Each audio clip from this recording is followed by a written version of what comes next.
Assalamualaikum warahmatullahi wabarakatuh. Perkenalkan, nama saya Asifa dengan nomor stambuk A2212399. Baik, saya di sini akan menjelaskan makalah mengenai yang pertama, orientasi umum pendidikan, dan yang kedua, analisis dan pemetaan pendidikan nasional sebagai sebuah sistem. Dan yang ketiga, analisis dan pemetaan sekolah sebagai sebuah sistem. Yang pertama, saya akan menjelaskan mengenai orientasi umum pendidikan, di mana pendidikan merupakan proses penting dalam kehidupan setiap individu maupun masyarakat serta keseluruhan. Orientasi umum adalah untuk memberikan pengetahuan, keterampilan, dan nilai-nilai kepada individu agar mereka dapat berkembang secara pribadi, sosial, dan intelektual. Tujuannya di sini yaitu untuk mempersiapkan individu agar siap menghadapi tantangan kehidupan dan berkontribusi secara positif dalam bermasyarakat. Yang kedua itu analisis pemetaan pendidikan nasional sebagai sebuah sistem, di mana sistem melibatkan pemahaman tentang bagaimana elemen-elemen itu berbeda dalam sistem tersebut, saling berinteraksi dalam saling mempengaruhi.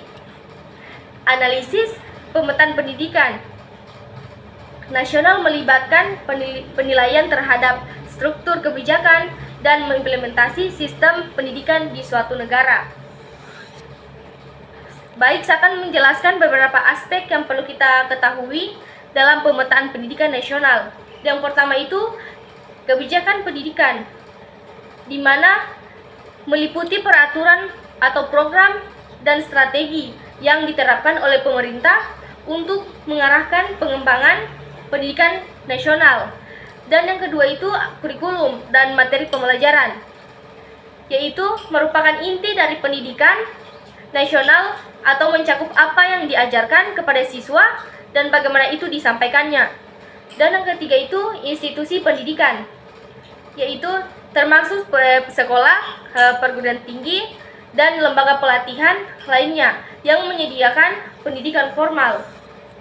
Dan yang keempat juga guru dan tenaga pendidik, di mana analisis pemetaannya juga dapat mencakup peran guru dan tenaga pendidik dalam menyampaikan pendidikan kepada siswa. Yang kelima ada evaluasi dalam penilaian. Sistem evaluasi ini yang digunakan untuk menilai kemajuan siswa dilakukan untuk menilai kemajuan siswa dan efektivitas pendidikan secara keseluruhan. Dan yang terakhir itu ada pemetaan pendidikan sekolah sebagai sebuah sistem.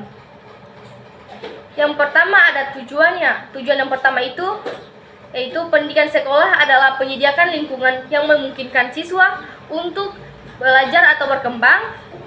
Sistem ini bertujuan untuk memberikan pendidikan formal kepada siswa sehingga mereka dapat mengembangkan pengetahuannya atau keterampilan, sikap, dan nilai-nilai yang diperlukan dalam kehidupan mereka sendiri.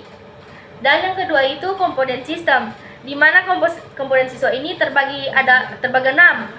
Yang pertama, siswa. Siswa merupakan komponen utama dalam sistem pendidikan. Mereka adalah pendidikan yang menjadi fokus utama dalam proses pembelajaran. Dan yang kedua itu tenaga pendidikan, di mana guru dan staf pengajar lainnya dalam sistem pendidikan. Yang ketiga, kurikulum. Kurikulum adalah komponen yang menentukan apa yang harus dipelajari oleh siswa dan mencakup rencana pembelajaran atau materi pembelajaran dan metode pengajaran yang dilakukan dalam proses pendidikan. Dan yang keempat itu adalah sarana dan prasarana, di mana sarana dan prasarana ini mencakup fasilitas fisik seperti gedung sekolah, ruang kelas, perpustakaan, laboratorium, serta sumber daya pendukung lainnya seperti buku tes, perangkat lunak pendidikan, dan peralatan pembelajaran. Dan yang kelima itu ada kebijakan pendidikan, di mana kebijakan pendidikannya itu yaitu ditetapkan oleh pemerintah atau lembaga pendidikan, memiliki peran penting dalam sistem pendidikan. Hal ini mencakup kebijakan terkait standar pendidikan atau alokasi anggaran, dan penilaian pendidikan. Dan yang terakhir itu ada masyarakat dan lingkungan, di mana masyarakat dan lingkungannya juga itu dapat mempengaruhi sistem pendidikan, dukungan dari orang tua, komunitas lokal, dan faktor-faktor sosial budaya dapat mempengaruhi efektivitas sistem pendidikan. Dan yang ketiga itu ada interaksi antar komponen. Komponen-komponen dalam sistem pendidikan itu saling berinteraksi sesama guru atau menggunakan kurikulum untuk mengajar siswa di dalam ruang kelas dan menggunakan sarana dan prasarana yang tersedia. Baik, itulah tadi paparan materi yang saya jelaskan yang begitu singkat.